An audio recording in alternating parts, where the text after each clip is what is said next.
이번 주는 이 르네상스 시대를 중심으로 해서 아마 후기 르네상스까지 아마 수업이 진행이 될 것 같고요. 또 이번 주 그 3차 시 정도에는 이 바로코 그 이후에 있는 그 이후의 시대들을 배경으로 시작을 해서 시작을 하겠습니다. 예, 수업을 시작하기 전에 저는 여러분들한테 인사를 했으니까 저는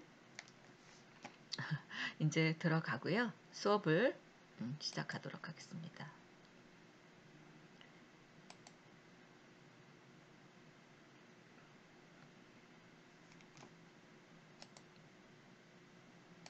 네, 그러면 다시 이제 본격적으로 1차시 수업을 시작하도록 하겠습니다.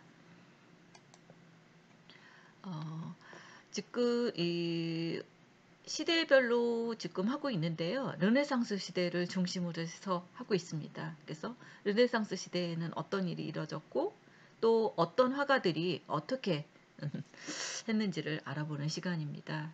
우리가 이 명화의 감상이지만 우리가 이 명화를 볼 때는 그 시대적인 흐름도 봐야 되고 또 그 시대에는 어떤 경제적인 요인, 또 개인적인 성향 이런 것들을 다 같이 봐야 돼요. 그림 하나에만 저게 좋다. 저거는 왜 그랬을까? 그런 생각들도 한번 가져보면서 하는 시간을 생각하는 시간을 가져보면 참 좋을 것 같다는 생각을 가져봅니다. 우리가 지금 이 르네상스에서 이 바로코까지 곡이 3주 이번 주는 이렇게 흐름으로 가겠습니다. 지금 오늘 수업할 거는 이 후기 르네상스고요. 대표적인 이 종교 화가의 히에로니무스 보스라고 얘기를 하죠. 보통은. 이제 여러분들은 우리가 레오나르도 다빈치 하면 이제 모나리자 하고 연상이 되겠죠. 그리고 방고흐는 별이 빛나는 밤에. 그렇게 떠올릴 수 있겠지만 이 르네상스에서도 이렇게 네덜란드에서도 익숙한 명화들도 많이 있고요. 또 이 스페인에서도 있고요. 이 르네상스 시대에는 그 유럽의 각 나라별로 또 이런 명화들이 많이 있습니다. 그래서 그 중에서도 대표적인 이 종교 화가, 이 히에로니무스 그 보스라는 사람은 종교적인 거에 관한 것들을 비난도 많이 했고요. 또 굉장히 그 천당과 지옥 막 그런 거에 대한 것들도 많이 그림을 그린 대표적인 화가 중에 한 분입니다. 그래서 그것들을 하기 전에 이 후기 르네상스를 한번 알아보고 그 다음에 시작을 하도록 하겠습니다. 우리가 이 라펠로가 죽은 이 1520년부터 1600년도까지 보통은 이 전성기 르네상스 말기라고 하죠. 그러니까 후기 르네상스와 이 바로코 초기 중간 그 시기를 보통 지나치게 기교적인 양식이 유행했던 이 마니에리즘이라는 이 이탈리아로 기교를 의미하는 이 마니에라에서 전해온 겁니다. 그리고 후기 르네상스 시기라고도 부릅니다. 그래서 후기 그 르네상스 시대에는 이렇게 그 지나치게 이런 기교적인 양식들을 많이 유행시켰던 그 시기로 보면 되겠습니다. 그래서 이 그 후기 르네상스는 보통 우리가 마니에리즘이라는 말도 쓰기도 한다는 거죠. 예, 그래서 기교를 이탈리아 말입니다. 그래서 기교를 의미하는 이 마니에라에서 전해 내려온 이야기입니다. 보통은 이 성인으로 불렸던 이 미켈란젤로와 라파엘이 이후 미술가들의 그런 조화와 이성, 현실성에 대신해서 이 부조화와 감성, 상상력을 발휘하는 것으로 나타났습니다. 하지만 지나치게 이런 독창적인 작품을 만들려는 욕망에 마니에라니스트, 그러니까 어떻게 보면 마니에리즘이겠죠? 이런 자연 관찰에 기초한 이런 사실주의 양식을 저버린 거죠.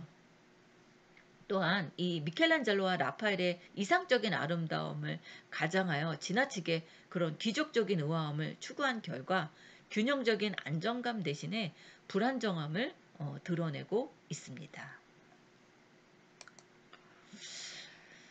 이거는 그 성마르코의 유해 발견입니다.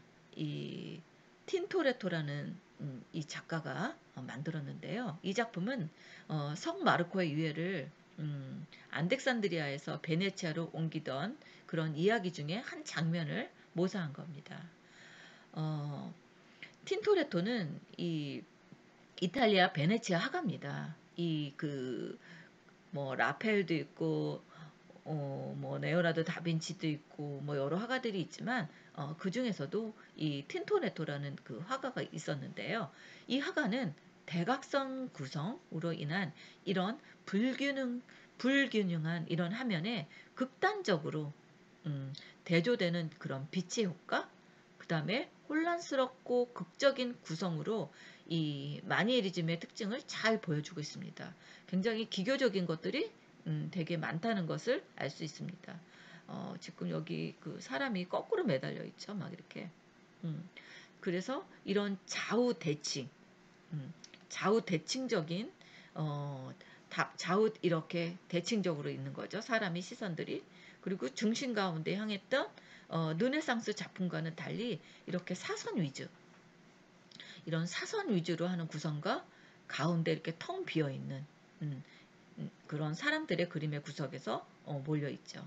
이러한 불균형과 산만함은 독일과 스페인, 이 그 독일과 스페인이 로마를 침략하고 이런 종교 개혁으로 교양의 권위가 실추되는 등 이 르네상스와 다르게 이런 그 불안정했던 시대적인 배경도 영향을 미쳤다고 할 수 있습니다. 이거는 브런치논입니다. 루크제니아의 초상인데요. 이것도 마찬가지로 마니에리즘이란 용어는 이 이탈리아에서 디 마니에라에서 나온 것인데 그 의미는 미술 작품이 자연을 있는 그대로 묘사하기보다는 일정한 규범의 양식으로 그려야 한다는 뜻으로 약간 그 인체를 표현할 때 무게를 인물의 그 콘트라포스터라고 그랬죠. 그래서 인체를 이렇게 표현을 할 때 무게를 한쪽 발에 집중하고 다른 쪽 발은 편안하게 놓은 구도라고 해요. 그래서 동작이 과장되어서 몸 전체가 한껏 비틀려 있죠. 약간. 왜 그러냐면 지금 얼굴은 이렇게 되어 있는데 이 어깨가 쭉 내려가 있잖아요. 그래서 아래 작품에서 이 마돈나는 인위적으로 몸하고 팔다리가 이렇게 늘어져 있습니다. 이렇게 팔이 이렇게 늘어져 있죠. 그리고 이런 천사들은 조화롭게 배치되기보다는 좁고 왼쪽 구석에 몰려 있는 뭐 그런 그림들도 있습니다.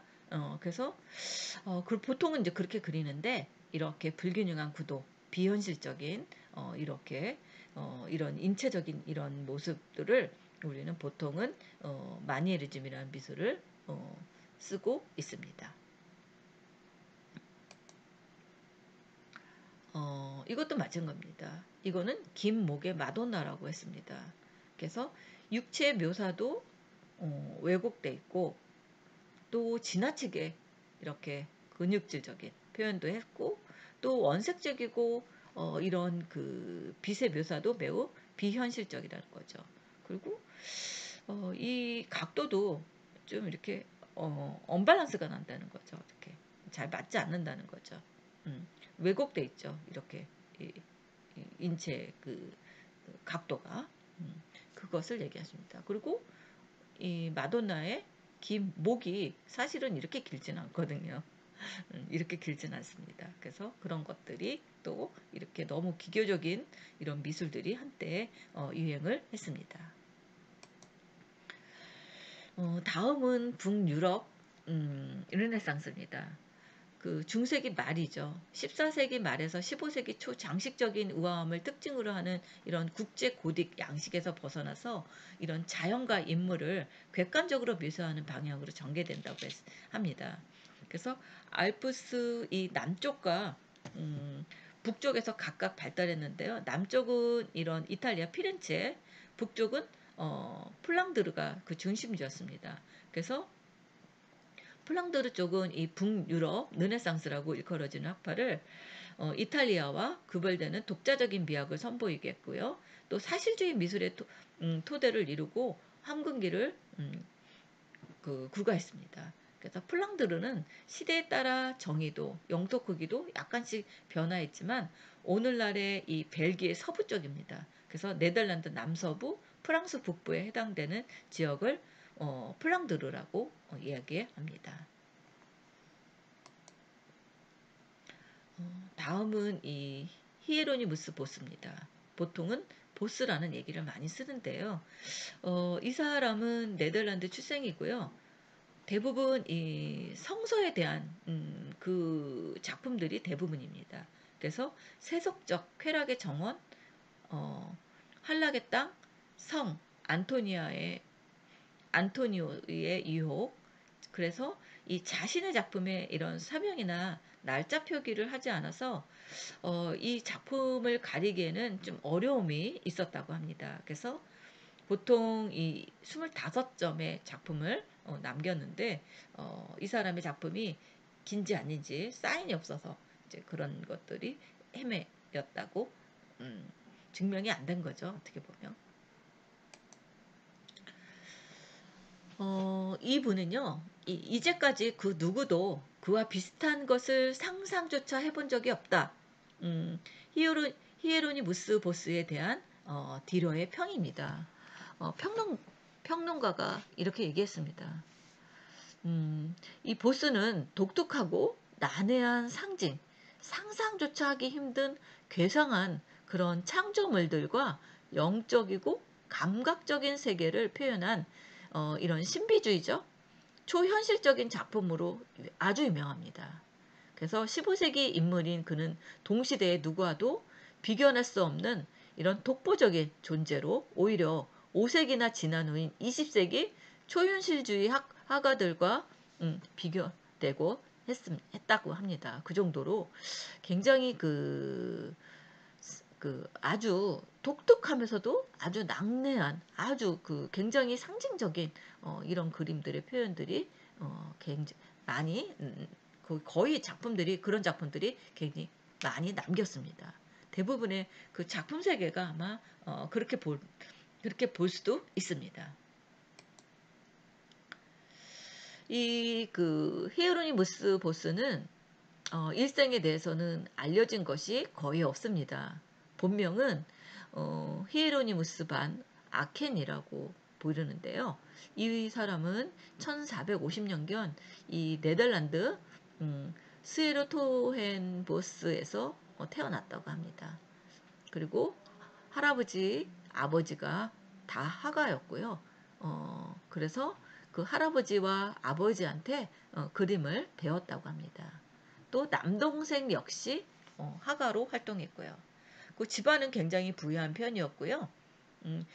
또 이 1481년 그 사람이 부유한 연상의 여인과 결혼해서 지방에 유지로 풍족하게 살았다고는 합니다. 또 이 스웨르토헨보스는 번창하는 그런 상업도시, 또 다양한 이런 종파의 수도원이 자리하는 곳이었다고 합니다. 그 보스가 살던 그 도시가. 그래서 도시의 특성상 이렇게 상대 종교 교단에 대한 비판도 드물지 않았는데 중세 교회의 권위가 추락할 정도는 아니었지만 상당히 아주 독특한 모습이라고 할 수 있습니다.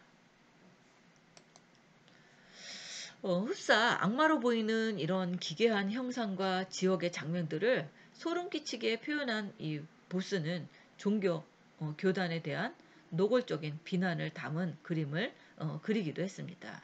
당대는 물론 후대에도 이단적이라고 평가를 받았다고 합니다. 왜냐하면 그림 자체가 좀 너무 좀 난해하고 좀 이렇게 그 천당, 지옥, 막 그다음에 현실 막 그런 것들을 그림들을 그렇게 표현을 했습니다. 예, 그래서 아마 그런 얘기가 나오지 않았나 하는 생각을 갖습니다. 그래서 지옥의 화가, 악마의 화가 이렇게 불리곤 했다고 합니다. 그래서 그는 평생을 그 본인이 살았던 그 도시의 분위기에 어느 정도 영향을 받았으리라고 여겨집니다. 그리고 이 1486년경 성모 형제에 가입을 했다고 합니다. 그래서 에라스미스가 젊은 시절 그 수학했던 단체, 그는 성 보나펜두라의 청빈주의와 얀반 리스부르크의 신비주의 사상에 감화를 받았다고 합니다. 그의 초기작은 성모 형제의 회원이 되면서 주문받은 것인데요. 대개 유실되고 없지만 개인 소장 작품 몇 점이 전해져 온다고 합니다. 이 단체를 통해서 네덜란드의 유력자 또 귀족과 교류하면서 작품을 주문받던 이 보스는 곧 뛰어난 이런 솜씨와 상상력을 지닌 화가로 명성을 얻었다고 합니다. 초기의 그 작품은 이 십자가에 못 박힌 예수, 또 7가지 원죄와 같은 이런 성서적 주제를 다룬 이런 종교화를 그렸지만 주제에 대한 이런 독창적인 해석과 이런 사실주의적인 묘사, 또 신비주의적인 이런 분위기, 이런 것들이 기존에 있는 이런 종교화들과는 음, 좀 확연히 차별되는 그런 작품을 탄생시켰다고 합니다. 지금 이게 세속적인 쾌락의 동산입니다. 네덜란드의 화가인데 이런 상상 속의 풍경을 담은 작품들로 유명합니다. 지금 이 그림이 몇 단계로 되어 있습니다. 그림 자체도. 그래서 이 그림 때문에 이 보스, 히에로니무스 이 보스의 작품 때문에 20세기 초현실주의에 영향을 끼쳤다. 이 작품을 보고 이런 초현실주의 화가들이 나왔다는 것을 알 수 있습니다. 또 대표적인 이런 종교 화가로 특이한 이런 색채, 또 이상한 이런 괴물, 그리고 납속의 유령, 텅 비어 있는 이런 눈 같은 이런 뭐 사람의 눈이라고도 연상을 할 수 있겠죠. 그 다음에 이런 기회 현상, 음, 이런 그 눈과 특이한 이런 몸을 가진 사람들, 이렇게 무서운 형상들을 가지고 있는 거, 그리고 마치 이런 무서운 지옥의 세계를 많이 그렸다고 합니다. 좀 섬찟섬찟하죠. 이 그림 자체가 굉장히 섬찟섬찟해요.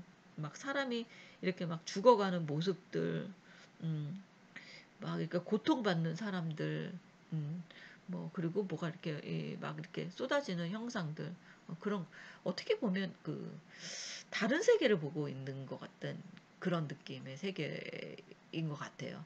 그러니까 이 보스라는 사람은 굉장한 그 상상력이 아주 뛰어났던 사람이 아닌가, 정말 특이할 정도로 특이한 상상력을 가졌다는 화가가 아닌가 하는 생각을 가져봅니다. 이거는 그 세속적인 쾌락의 동산입니다. 이 1500년에 그렸는데요. 그림을 이렇게 그 나무판이나 이런 그 큰 화면에 3단계로 이렇게 사면 작화를 제작을 했습니다. 그러니까 3개를 그렸는데 가운데는 아주 크게 그리죠. 그래서 이 쾌락의 그런 위험성을 경고하기 위한 교훈을 전달하기 위해서 제작을 했다고 합니다. 그래서 반인 반수의 이런 괴물 같은 이런 그로 데스크하고 그 환상적인 이미지들이 혼란스러워하는 이런 풍경 속에 존재하는 것을 알 수 있습니다. 이 보스는 이렇게 나무 판넬에 그려진 이렇게 3개의 그림이 서로 맞붙은 3연작화를 여러 점 그렸다고 합니다. 가장 유명한 작품이 이런 세속적인 쾌락의 동산입니다. 이렇게 3연작을 3개를 그려가지고 왼쪽 판넬 있잖아요. 여기는 아담과 이브와 수많은 경이로운 동물을 담은 이런 낙원, 천국이죠. 어떻게 보면 이렇게 그 천국의 그런 것들을 그렸고요. 중간 판넬에는 막 사람들이 뻘거벗고 막 이렇게 있죠. 이렇게 사람들이 막 다 벌거벗은 사람들과 이렇게 뭐 거대한 이 과일, 새, 막 새들도 굉장히 커요. 막 큰 새들, 막 이렇게 그를 담은 지상의 쾌락의 모습을 현재 사람들은 너무 즐기고 마시고 지금 이 지상에서는 이렇게 쾌락주의에 빠져 있다. 이런 모습을 그린 거고 오른쪽 판넬 있잖아요. 이거는 다양한 종류의 죄인들이 그러니까 지옥이죠. 어떻게 보면 이렇게 죄인들을 향해서 이렇게 그 공상의 징벌의 묘사를 그린 이렇게 지옥의 모습을 이렇게 그림을 3개의 작을 연작을 해서 이렇게 그림을 그렸다고 합니다. 그래서 천당과 지옥, 그 다음에 현실 속에서 쾌락을 지키고 있는 사람들이 여기서 이렇게 즐기고 있는데 죄를 지으면 저렇게 지옥으로 가고 천당으로 가고 지옥을 가는 그런 이야기의 스토리들을 이렇게 여기에 이렇게 담아서 이야기들을 하고 있습니다. 그리고 이 보수의 그림은 이 채색의 방법에 의해서 거친 이런 표면을 가지고 있습니다. 그래서 전통적인 이 플랑드르 화풍이 매끄러운 표면의 그림으로 인간에 의한 것임을 숨기려 했던 것과 이렇게 대조해서 아주 적나라하게 표현하는 것을 알 수 있습니다. 이 그림에는 이런 무서움이나 잔인한 모양 그리고 이런 악덕과 범죄 등이 나타나 있죠. 그래서 이렇게 뛰어난 이런 상상력으로서 많은 그림을 그렸는데요. 이렇게 세속적인 쾌락의 동산이라는 말을 쓴 겁니다. 그래서 또 이거 말고도 성 안토니아의 유혹 이것들이 이 두 작품이 굉장히 이 아주 유명한 이 히에로니무스 보스의 대작이라고도 할 수 있습니다. 그리고 이 보통은 그림을 이렇게 3면으로 그릴 때 중앙 패널은 아주 면적을 아주 넓게 했죠. 그래서 이 중앙에 있는 그림은 놀이터 정원 내지 유람지라고 합니다. 그리고 거의 대부분이 이 루드인 아름다운 청춘으로 이 놀이공원은 터질 듯하게 사람들이 굉장히 많습니다. 그리고 그들이 이 몰두 중인 것은 가진 고기의 본질은 그 뭐 이렇게 뭐 그 애정을 애정을 해야 되나요? 뭐 이렇게 서로 이렇게 그 욕정 뭐 이렇게 뭐 그 애정을 하고 있는 그런 모습들도 굉장히 많이 있는 것을 알 수 있습니다.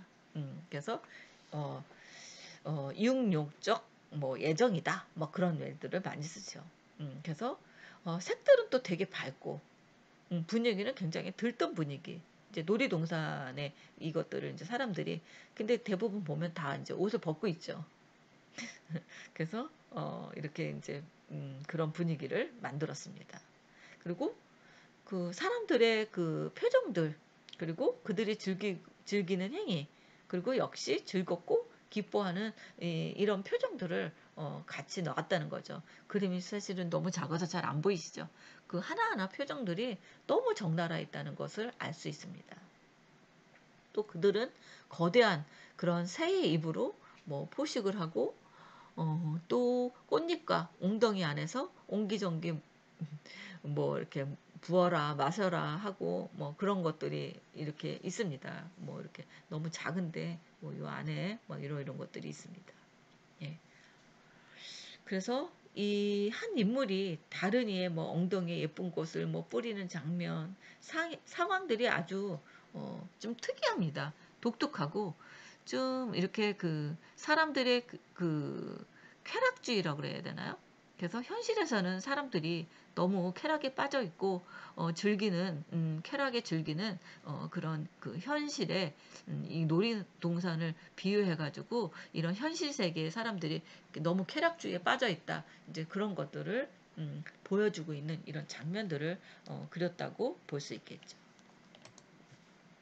지금 이게 요 부분이 여기 크게 확대한 겁니다. 그래서 지금 이런 장면입니다. 서로 뭐 서로 껴안고 뭐 이렇게 그 새도 이렇게 껴안고 있는 모습들, 그리고 요 안에 사람들이 있고 정말 그 꿈꾸는 그런 장면이 아닌가 하는 생각도 듭니다. 새가 큰 새가 이렇게 막 날아다니고 하는 장면들입니다. 이런 장면들이 요 부분을 확대한 겁니다.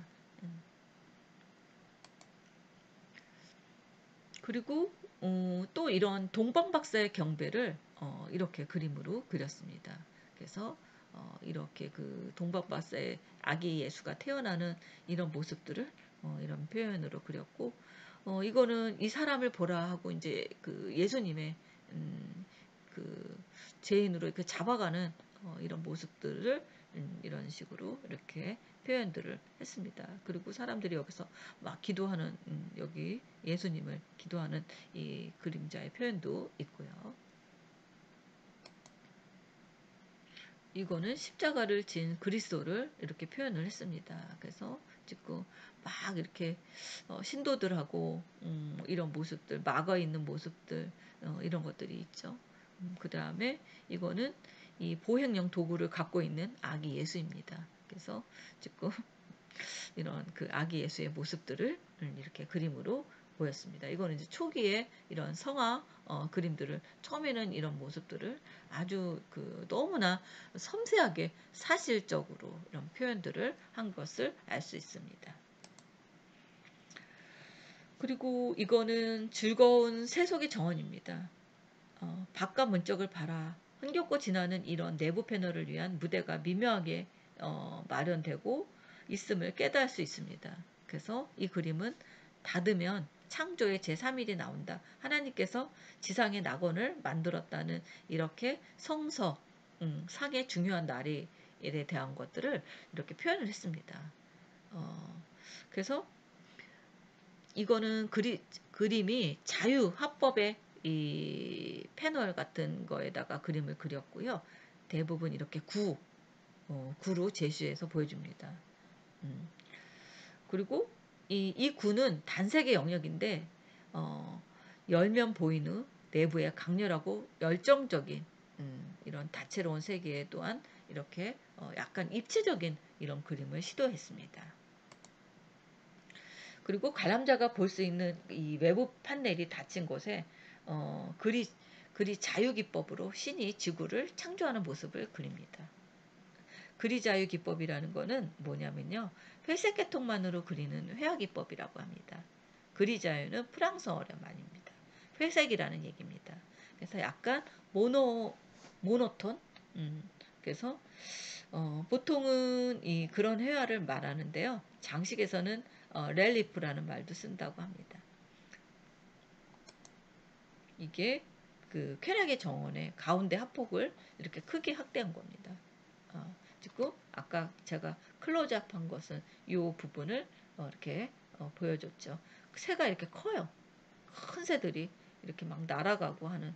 그리고 이게 그 홍학 같은 거죠. 그 안에 막 사람들이 있죠. 그래서 좀 이렇게 현실 세계하고 맞지 않는 이 새하고 막 이렇게 입맞춤을 하고 있고 이렇게 하는 모습들이 있습니다. 그리고 이 안에서 서로 입맞춤을 하고 있고 서로 애정하는 모습. 그러니까 이게 사람과 짐승과 모든 것들이 다 지금 같이 협력을 즐기고 있다는 모습을 물고기도 있잖아요. 이렇게 물고기가 여 위에서 이렇게 있는 것들입니다. 그래서 이 쾌락의 정원이라고 이렇게 표현을 했습니다.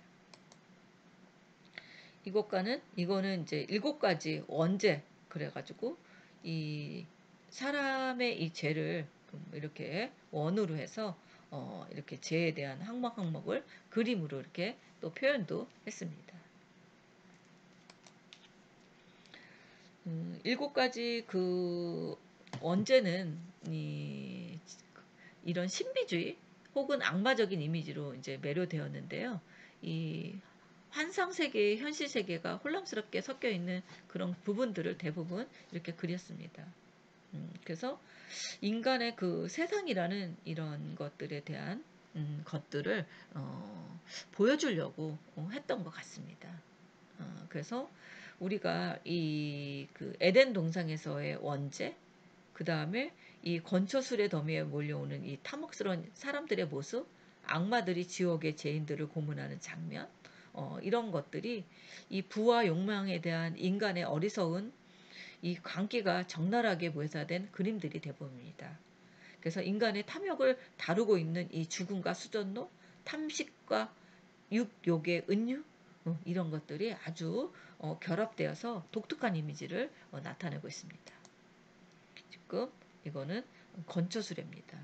쾌락의 정원에서 이렇게 에단의 동산에서 서로 이렇게 잡고 있는 이것도 세 개의 이렇게 세 장면들을 보여주고 있어요.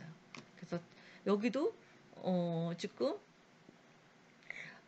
이런 대표적인 게 이제 요 안에서도 지금 유혹과 타락에서 이렇게 사람들이 이런 장면들이 이 막 이렇게 서로 막 빼앗고 탐욕하고 그 낙원과 지옥이 뒤섞인 이런 장면들을 이렇게 아주 대담하게 이렇게 색채와 구성과 이런 것들을 보여주고 있습니다. 그래서 이 보스는 이런 그 종교적인 것들을 상상 속에서 생각을 하면서 상상으로 이런 그림들을 그렸습니다. 이거는 십자가를 운반하는 그리스도, 아까 보여준 것처럼 이렇게 인상을 쓰고 사람들의 표정들이 이 악마 같은 이런 모습들이 너무 보여주고 있는 것을 봤고요. 이것들을 위해서 초현실주의의 이 주목받는 이 악마와 지옥, 이런 기괴한 형상들로 이 혐오의 대상이 되기도 했다고 합니다. 이것도 탐욕스러운 자의 죽음입니다. 그래서 사람이 너무 탐욕을 지키고 너무하면 죄를 지은다는 이런 그 악마들이 막 나타나서 하는 그런 것들의 장면입니다. 이것도 천국으로서의 승천입니다. 이게 예, 이렇게 해서 이 히에로이무스 보스에 대한 작품을 감상하고 알아봤습니다. 네, 수업 여기서 마치겠습니다. 감사합니다.